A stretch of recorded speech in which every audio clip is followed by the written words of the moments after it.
Welcome to an Easter Gardener's World. And here in the orchard, the daffodils are at their very best. These are delicate, small, wild daffodils, a pseudo-narcissus. And we planted the first batch, I guess, about 20 years ago. They were very slow to get going. They're just in dribs and drabs year on year, and now they're really taking off. In fact, all over the garden, despite the sort of erratic, sometimes quite wild weather that we've had over the last month, the signs of spring, some a little coy, some with enthusiasm, are peeping up and popping out all over the place. And you know, one of the best signs of spring is when the weeds start to grow. If you've got vigorous weeds popping up all over the place, that means the soil is warming up and things are growing. And if weeds can grow, it means the plants you want can grow too. So if you see the weeds, a really good reason to get out there and make the most of spring. On tonight's programme, we visit a garden that's not only full of bright summer colour, it's also a bit of an experiment.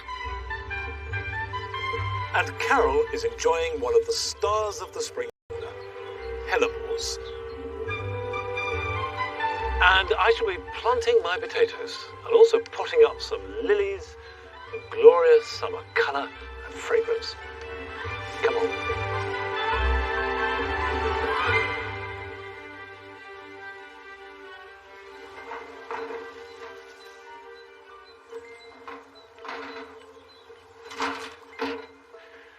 Normal cold weather, and I call normal down to -5 or 6, generally the garden can cope with it.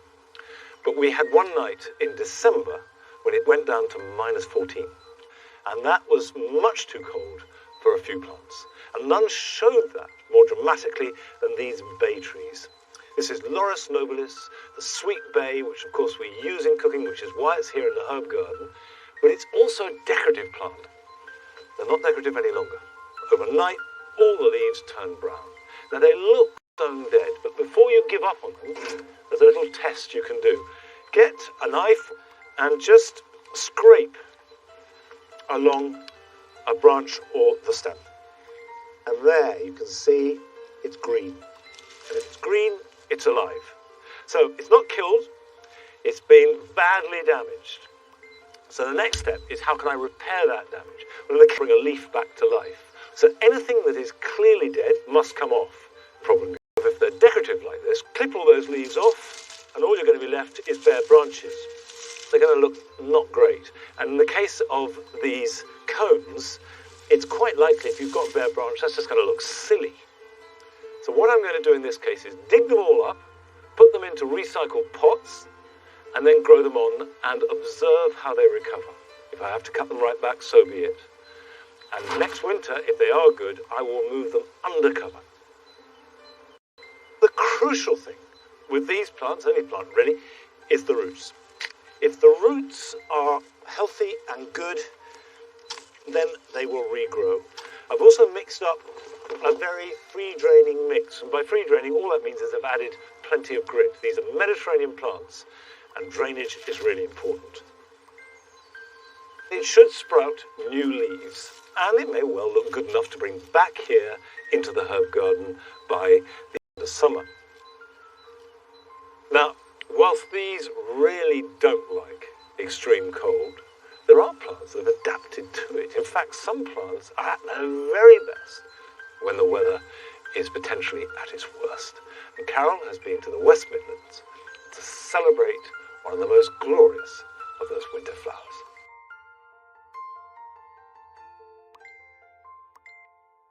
As winter turns gradually into spring, the garden can be a gloomy place, but there's one plant that illuminates everywhere, near and far. It's the hellebore.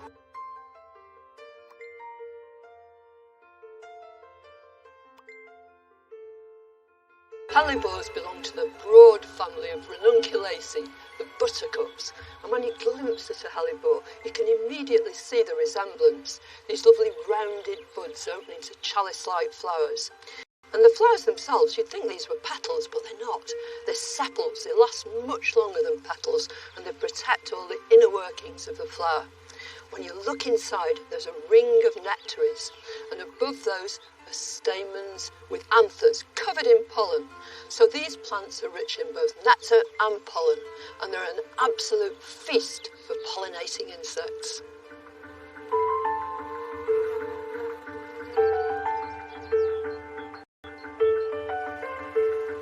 Hellebores are amongst the most accommodating and affable plants, providing you ensure that the soil they're growing in is rich in organic matter.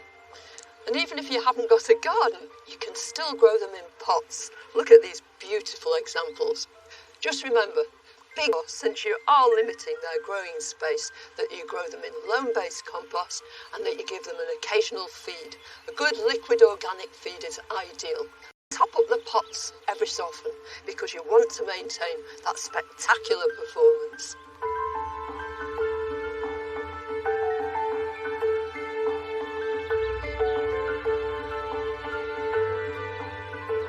There are several different species of hellebores. Most of them come from Central Europe, but there are two native to the British Isles. This is one of them. This is Helleborus viridis. It's called the stinking hellebore in common parlance. I actually quite like the smell. It's a bit roast beefy, and that's coming from a vegetarian. But I adore the plant with these great stems of lots of small, rounded flowers. Each one of them is rimmed in scarlet.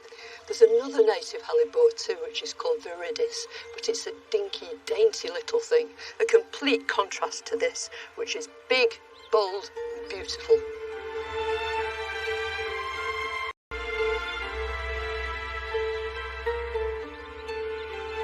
Enterprising plant breeders saw the potential of crossing some of these different species from different places, and they've come up with some brilliant results.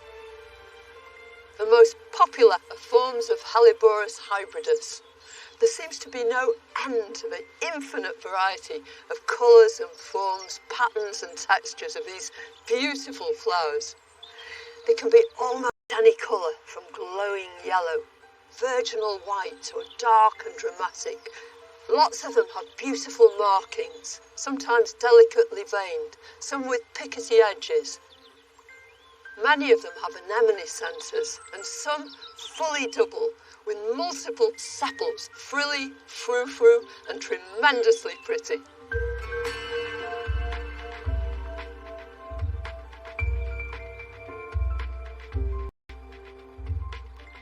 Well, you can be a plant breeder yourself.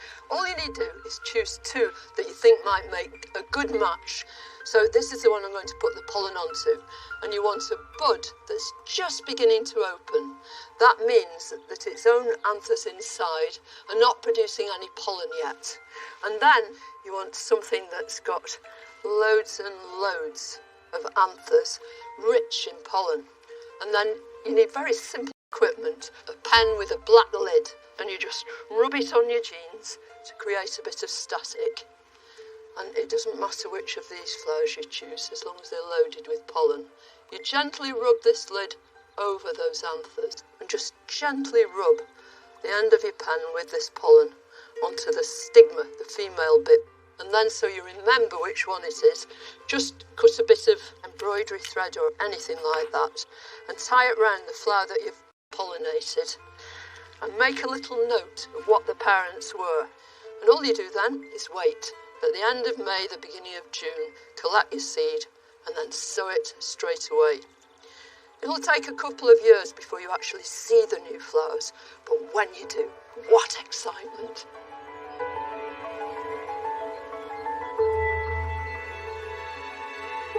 It's not only that hellebores bridge that gap between the winter and the spring. They seem to be saying, this is our season, this is our time. Come on, let's get into the garden.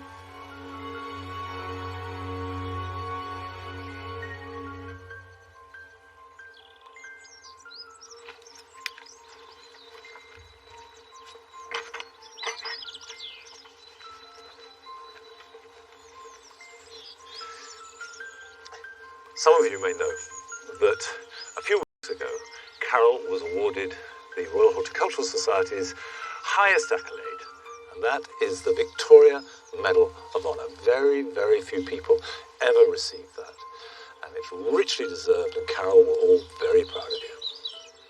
Now, Carol did talk about the way that hellebores cross and they produce this incredible variety of colours, but I've never seen this before. We've got a whole mass of purple hellebores, and within this one plant, most of the flowers are the same burgundy purple colour. But there, in amongst them, is one stem with a pure white flower. And if I cross that with another white flower, it wouldn't necessarily result in white. It could be purple, it could be a whole mixture. Hellebores tend to get worse every time they hybridize, every time they cross. And the way around it is to regularly buy new plants, plant them in amongst the old ones, so you're reinvigorating the gene pool. And that way you just keep them going, and they will go on and on and on, and they will flower for years to come.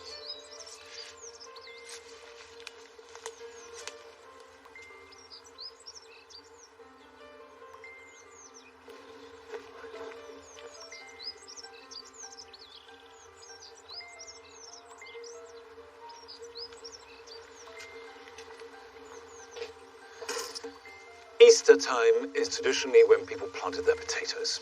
First holiday since Christmas, and you can get out, and normally the weather is not too bad. It depends when Easter falls. But this year, we've all shared a tumultuous winter and early spring in the ground, or even if you don't have a garden or space to plant, you still can grow some spuds and start this weekend. The answer is to grow your potatoes in a container. I've got 3 different types of container which should work perfectly well. The first is the simplest of the lot, which is a recycled bag. This is a bag that had a wood chip mulch in, but a compost bag is the obvious one. If you've got a large pot, and this is a pot which actually a small tree came in, keep it, use it. Really ideal for growing potatoes. The important thing for both of them, remember, is you do need holes, drainage holes in the bottom. Whatever you're using must drain freely. And finally, I've come across this. This is a fairly new introduction. This is recycled polypropylene. It looks like felt, but actually, again, it is plastic. But the fact that someone is recycling it seems to me like a good idea and good news. It claims that the roots get air pruned. In other words, they start to grow through the sides of the bag, meet the air, they stop growing, therefore they're pruned, and they put their energy into becoming more fibrous. And the more fibrous the roots are, the more moisture they'll take up and the more nutrients. Therefore, it should result in a better crop of potatoes. Well, the only way to test it is to try all 3. So that's what I'm going to do. With all of them, put some compost in there. Put 4 scoops in each of them. Potatoes come in 3 types. First earlies, second earlies, and main crop. First earlies are your classic new potato. Most people harvest them mid to late summer. Second earlies, we put in a little bit later, and they can sort of double up as new potatoes and main crop. And the main crop are your standard potato that you can store all winter. They tend to be larger, and you harvest those sort of September and October. This is a new type I'm going to try called Casablanca. A first early, so a new potato that will be sweet and delicious in early summer, slightly waxy, so a good all-round potato. It is important not to put too many in each sack. If you put 4 or 5 in a container, you're going to end up with potatoes the size of marbles. So what I'm going to do is put 2 seed potatoes in each of these containers. Cover that up. And as long as the light is excluded, that's all we have to worry about at the moment. Give them a little bit of water. You don't want to let them dry out, but they shouldn't be sodden. They shouldn't really be exposed to hard frost. So if it's going to drop below -2 or 3, it's worth protecting them somehow, either with fleece or even lifting the bags up and bringing them indoors. And if you're thinking, well, why potatoes? It means you've never eaten a new potato harvested better than anything you've eaten before. Now, the beauty of these containers is that you can grow potatoes even if you live in the middle of a city. And city life is immeasurably improved by plants of all kinds, and particularly flowers. There's been a lot of research done on this. And Professor James Hitchmore of Sheffield University has been in the vanguard of both planting schemes and also researching what we plant in our urban areas. And last summer, we went to see him in his own garden.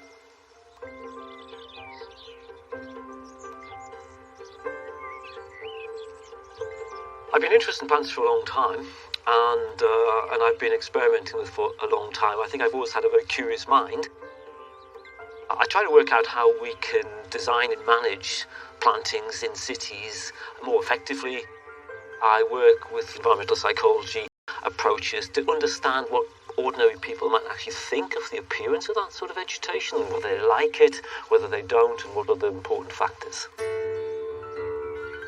The garden is a laboratory in some ways, not in a serious scientific sense, but it's a laboratory that allows me to test new plants, new combinations of plants, and then potentially apply those to some other aspects of my professional work.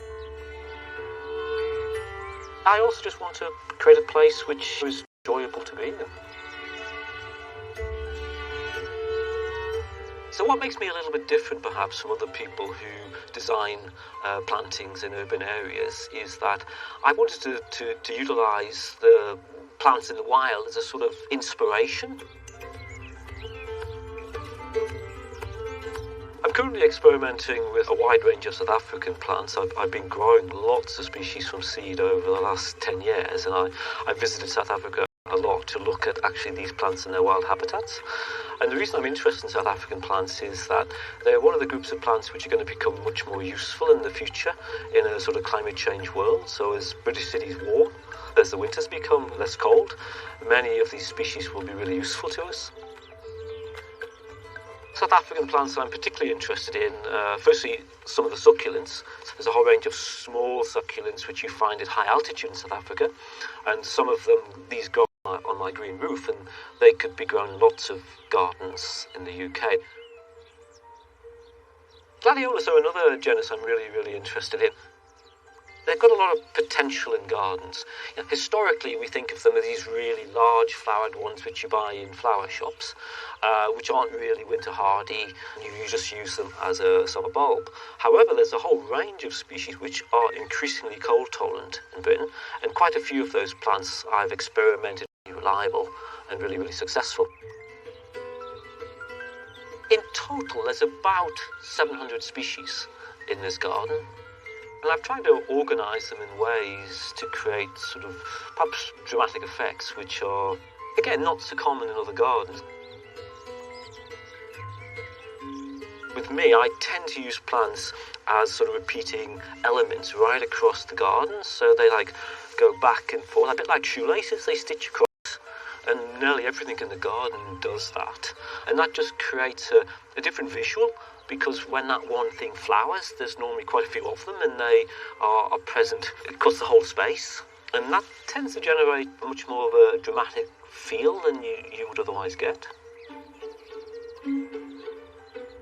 I'd really like the garden to have as long a flowering season as possible, and so one of the ways in which I've achieved that is by using layers of planting.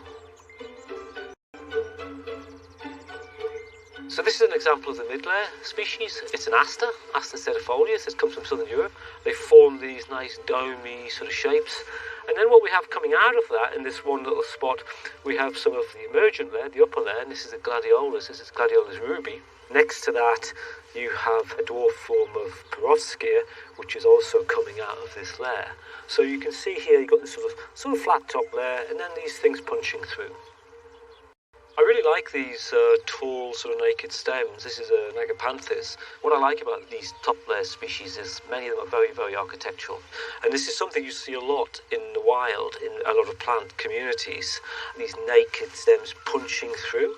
And if you look sort of behind me, I think you can see the effect in the rest of the garden of how those stems create a really interesting sort of visual rhythm. It's a way of trying to produce plantings which are perhaps manageable and are highly attractive to people, but they're also very useful for supporting biodiversity and wildlife in cities. The challenges from the 21st century as we become perhaps more urban, more dense, is how do we produce landscapes which can do all three of those things? And so this is one of many possibilities in which how these things could come to pass.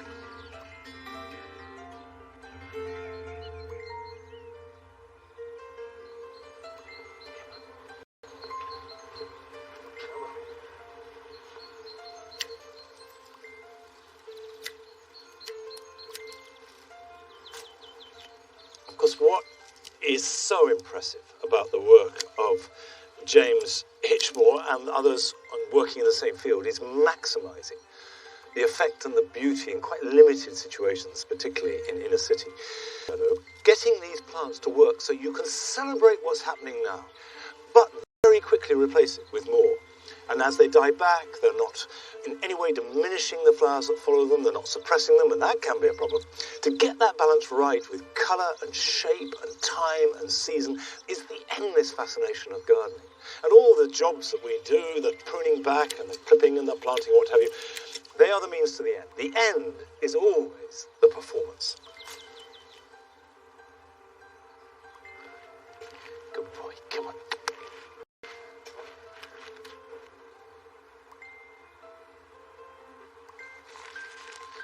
One of the things that we really enjoy doing here at Longmeadow is setting this table out with spring bulbs. We start off at the end of January, early February with irises, and we're working through it. Now the glory is that fritillaries, Fritillaria persica. We have the other little snake's head fritillaries coming through, and obviously these muscari, daffodils, as many as we can. And they add light and life to the harshest moments of spring. If you want spring bulbs, you have to plan ahead.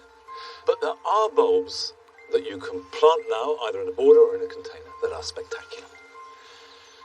Ones like gladioli, like cardiocrinums, or one of my favourites, lilies.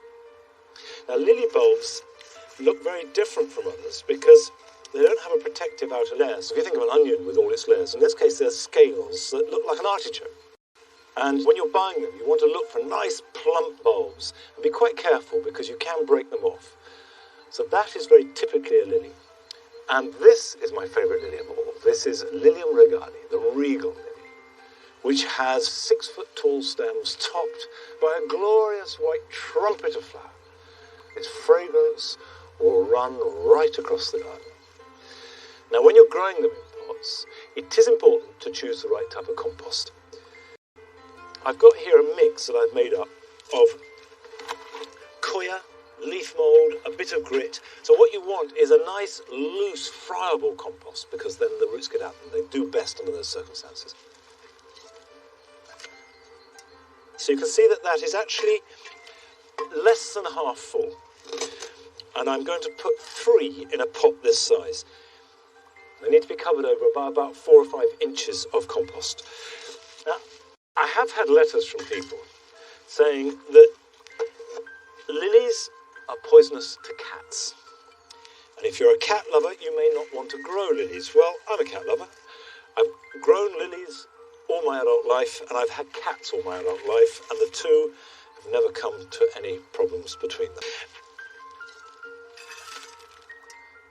Now, unlike some of the spring bulbs, lilies are a bit more temperate. They don't need protecting from the cold, but they need sheltering as they start to grow from wind and too much rain. And then they can be put where you want to enjoy them at their best, round about the end of May, beginning of June, and they will flower at the end of June and July. Well, that's a very simple job done, whose benefits will be magnificently apparent in high summer. And here are a few other jobs you can do this weekend.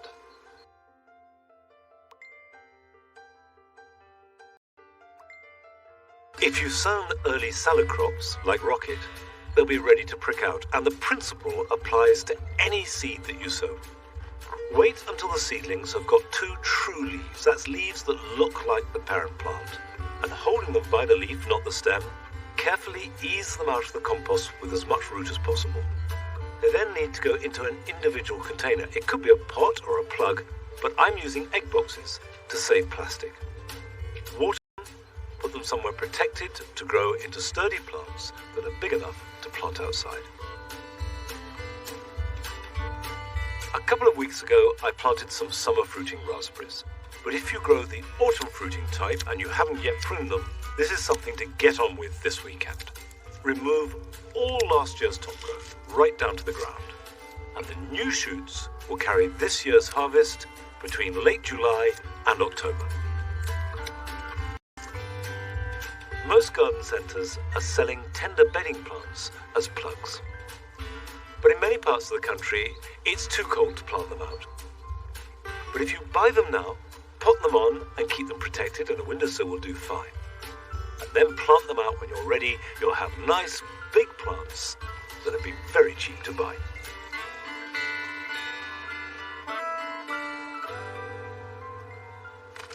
Well, I'm afraid we've run out of time today. But whatever you're doing, try and get outside and enjoy the Easter weekend, at least partly in the garden. And I won't try and predict the weather because I've got it very wrong so far this year.